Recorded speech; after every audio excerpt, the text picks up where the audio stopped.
Hey there, welcome to Shock Factor Fitness. My name's Ethan.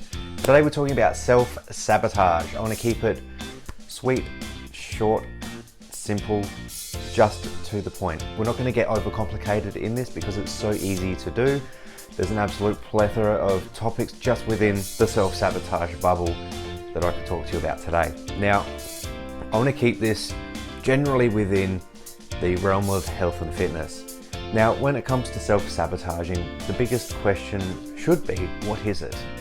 What are you doing to yourself that is self-sabotaging? Now, self-sabotaging essentially is when you have a goal that you want to achieve for whatever reason, and then at some point, one way or another, you do something that directly goes against what that goal is. For example, let's say your goal is to lose X amount of kilos in X amount of weeks so that you can weigh Y. But unfortunately, you self-sabotage along the way by going on a big junk food bender, or you're self-sabotaging by having one too many midnight snacks. The key thing here when it comes to self-sabotaging, there's so many different areas that this can affect. You can self-sabotage by eating at the wrong times, by overeating, not controlling your portion size. You can self-sabotage with negative thoughts about yourself, by putting yourself down, telling yourself you're not good enough, telling yourself that the job that you did wasn't good enough. There's that self-comparison trap as well. Putting yourself in any of those bubbles there is self-sabotage, and it's not helping you to get to where you want to be, where you deserve to be. So the first step here when it comes to self-sabotage is identifying that you're actually sabotaging yourself. You effectively are harming yourself and holding yourself back from achieving the goals that you want to achieve. Once you've acknowledged this and you know exactly what that is, you need to reverse engineer that process and find out what gets you to that point. If it's at the end of the day, you come home and you find that you're emotionally eating because you're stressed, the question should be, why are you emotionally eating? If it's stress, why are you stressed? What's stressing you? Once you can actually go down that rabbit hole and identify what this root cause is, it could be a particular person at work, it could be a particular workout that you have to do in the gym this week, it could be the fact that there's a new exercise in this workout that you have to do that you've never done before, and that's stressing you out, and in turn you're not doing that workout, you're putting that workout off, which is self-sabotaging, which is holding you back from achieving your goals. You feel bad about that, you talk down about yourself, then you go home and you eat your feelings. So that quite simply can be the complexity of many different forms of self-sabotage from one thing. So again, what are you doing that's self-sabotaging? Now reverse engineer that, find out exactly what that root cause is. Ask yourself at least 3 times why you're doing this. Why am I emotionally eating? I'm stressed. Why am I stressed? I'm not doing my workouts in the gym. Why aren't you doing your workouts in the gym? There's a few new exercises in there that I don't know how to do. And that stresses me. Cool. Now that we've identified that, you can actually look at practical ways that you can fix that. Once you're aware of it, you can find a way around it. 9 times out of 10 for gym related stuff in this example, it's just a lack of education.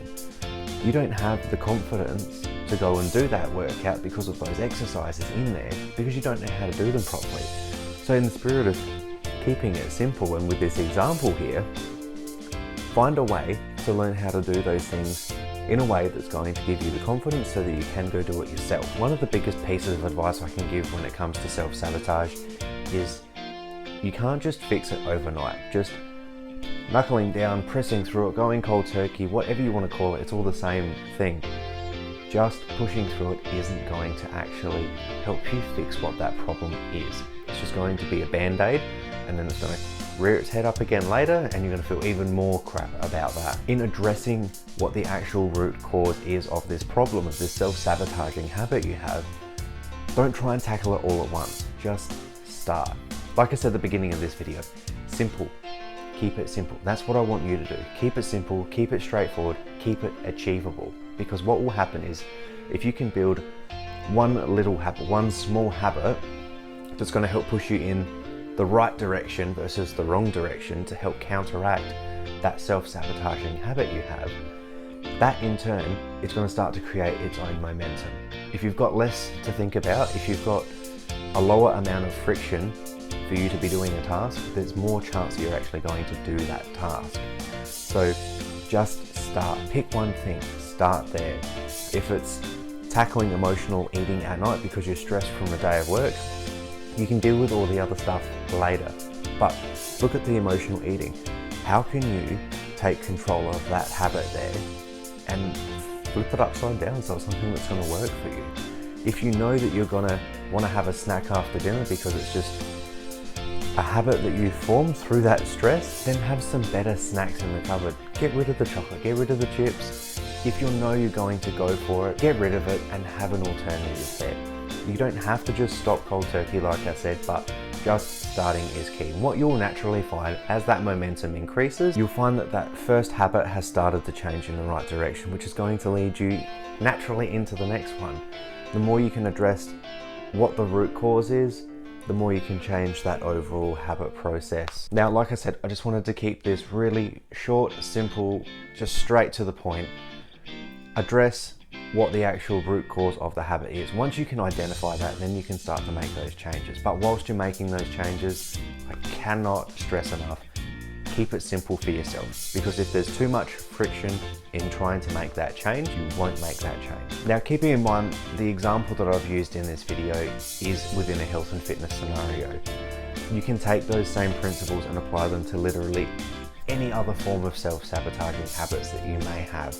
And if you're like me, you've probably got a few. But the thing is, identify it, come up with a plan where you can start to make small pivotal changes whilst keeping it simple. That way you've got less friction as you're making those changes, you're more likely to stick to those changes, and then you can make more of them as time goes by. So whether it's negative self-talk, emotional eating, procrastination, perfection, whatever it is that your self-sabotaging habit may be, look at that root cause and you can go from there. That's all for this video. I hope that makes sense. I hope that's been somewhat helpful for you. Don't forget, if you want a little bit of extra help, you can always reach out to me. I'm always happy to sit down, have a chat, whether it's a phone call, an email, a text, whatever it is, I'm here to help. Have a good one, and I'll see you next time.